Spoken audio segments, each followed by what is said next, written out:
A moving tribute from Beyonce kicked off what was really an emotional day inside the Staples Center, and fans and loved ones of Kobe and Gianna Bryant poured into the house that Kobe built to pay tribute to the late NBA legend and his daughter. It's been almost a month now since they were killed along with 7 others in that helicopter crash in Southern California. And today the world watched as those who knew him best celebrated their lives. News 3 Sports Director Bryan Salmond joins us. Some powerful moments here, including Michael Jordan's. Yes, Michael Jordan has some really good things to say today. Now, this graphic that you see behind me really still kind of gets me emotional. Kobe Bryant, one of the most iconic athletes of my lifetime, gone at the age of 41. Along with Kobe, his amazing daughter Gianna passed with him. Now, for those hit hard by the tragedy, the healing process has been difficult, but today was a big step for all of us in coping with this tremendous loss. More than 20,000 people filled Staples Center for a star-studded memorial. The tributes were emotional, powerful, and funny, as Jim alluded to, but the most moving remarks came from the wife Kobe left behind, Vanessa. God knew they couldn't be on this earth without each other.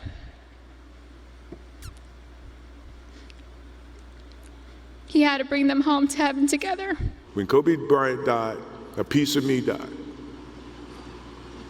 And as I look in this arena and across the globe, a piece of you died, or else you wouldn't be here. Mamba, you were taken away from us way too soon. Your next chapter of life was just beginning, but now it's time for us to continue your legacy. You take care of our Gigi. And I got Nani, Bibi, and Coco. We're still the best team. All right, let's bring in Jinah Kim of NBC News, and she's in LA for today's memorial. Jinah, first thing that really enters my mind is the atmosphere inside the Staples Center. Did it feel more like a memorial or a celebration of life?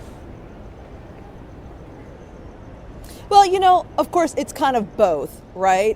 There are a lot of fans who said from where I was sitting, you could hear a pin drop, especially when the likes of Jordan and Shaquille O'Neal were talking, when Vanessa Bryant for sure went up there and just started speaking as she did, bringing everybody to their knees. Everybody said the quietness was just so surreal in a stadium that's usually just so full of noise. And then when Jimmy Kimmel would go up there and crack some jokes right at the right moments, everybody would just erupt. Everyone wanted to laugh at certain times. They wanted to cry at other times. But it was really, I would have to say, a wonderful mix. And both a wonderful mix of the basketball legends that we saw paying tribute to him, as well as Hollywood and music celebrities and family and those up and coming women basketball players.